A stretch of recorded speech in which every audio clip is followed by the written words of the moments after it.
man or people free will to choose to do otherwise, why would you even choose to be on the side of a God who does sort of things like that, you know, who gives you free will and then says, well, if you don't worship me, then you're screwed. Sorry. We're really getting off the subject here. I mean, I'm sorry.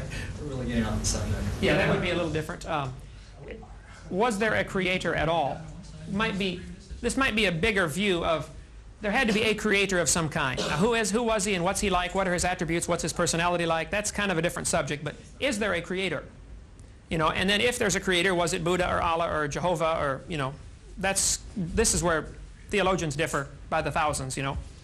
And the only way to know for sure who's right is to ask me, of course. I've been involved in, you know, a lot of things as far as energy conservation. I built numerous houses, and I have tried, you know, with all the different energy conservation laws, but as well as wind generators and that type. I'm very interested in that type of stuff. Okay, I'd love to see the results. I'll give you an address for it. You'd love it. It's a great location.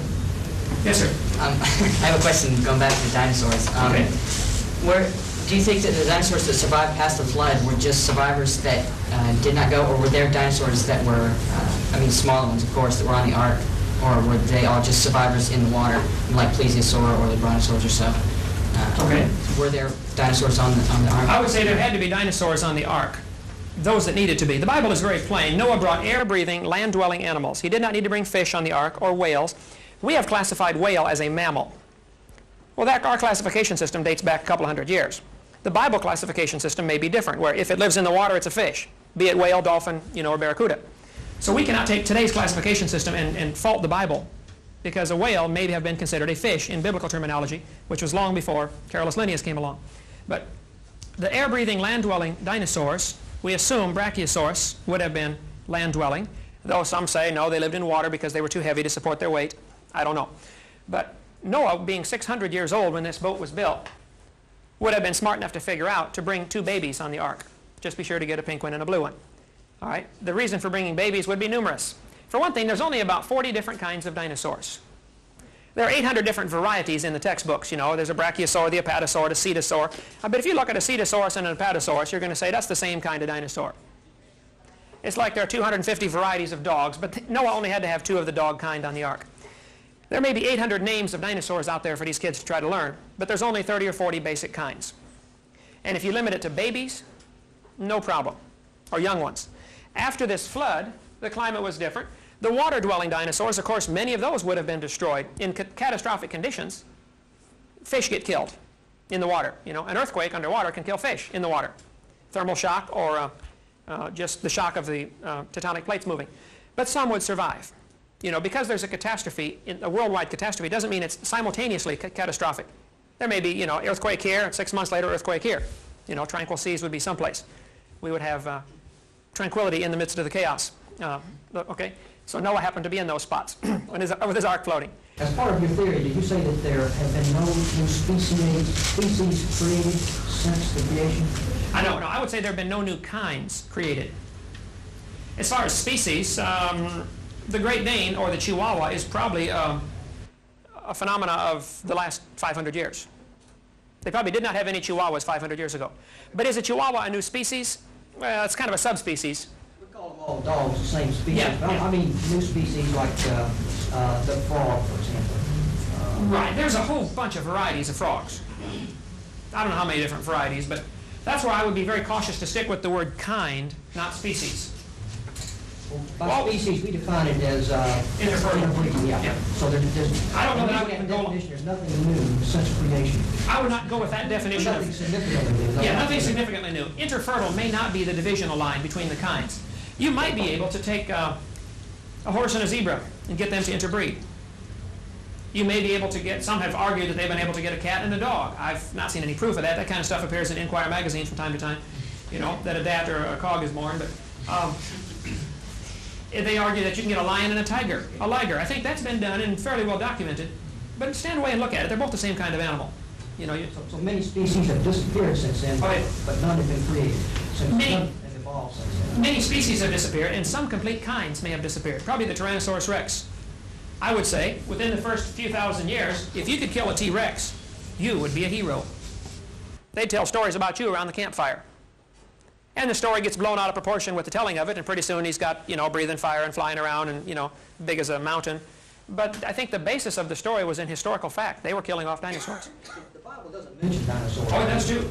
Does it really? In the book of Job, Have a reference? oh yeah, Job is right in the center of the Bible, just before the book of Psalms. Job chapter 40 and verse number 15 talks about Behemoth.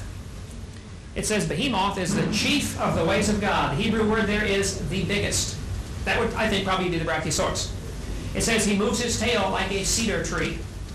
Well, it had a tail like a cedar tree. Some reference Bibles will say Behemoth was an elephant hippopotamus.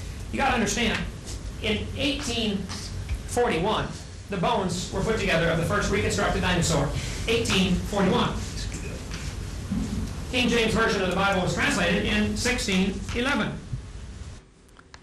So if dinosaurs were nearly extinct 1,000 years ago, let's say for all practical purposes they're totally extinct, people forgot about them.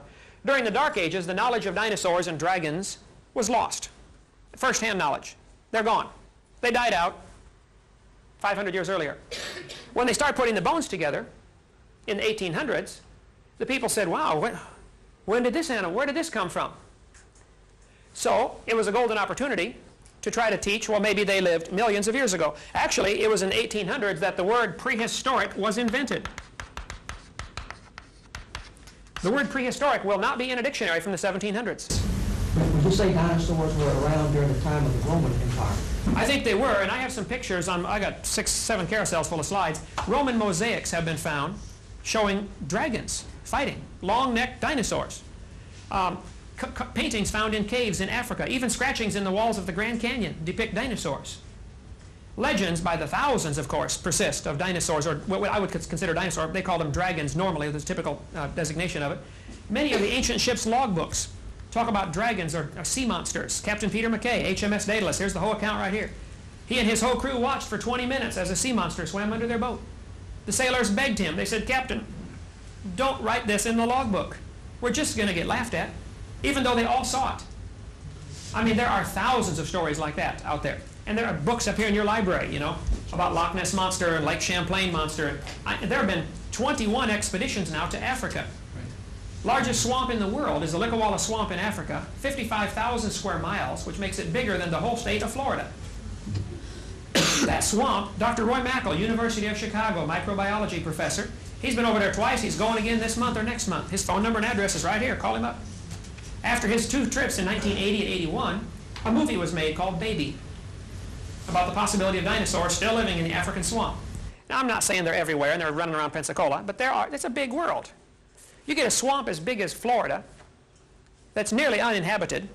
Matter of fact, the Congo government that owns it said it's 80% unexplored. You know, they've flown over it and mapped it, but that's not exploring it. If it's such a big world that we can miss dinosaurs, then maybe we're missing some new species that you claim aren't happening. I mean, how do we know that we know all the species that are there and we don't know the new ones if we don't know the old ones either? I mean, here you're arguing from lack of evidence again. Whoa, you're no, arguing from a negative position. Yes, you're you are. telling me that there's, I know the name of that thing, Moncola Mbebe might be out there, and it's reasonable to assume that. But you're also saying that we know for sure that there's no new species. Oh, I didn't say there's no new species. There's probably a lot of stuff yet to be discovered. You said there haven't been any new species since the flood. You told me there haven't been any new kinds, would be my argument. What is a kind? That's a nebulous term. What is a species, for that matter? Nobody's got a good definition of species either. That's a great definition of species. You'll be the first one to know it. You look it up. Everybody's got it in the back. Look it up in the little anthropology book there. It's got a definition of species. You get 50 different anthropologists or biologists to define the word species. You come up with 50 different definitions. Gee, the only one I've ever heard is that it's an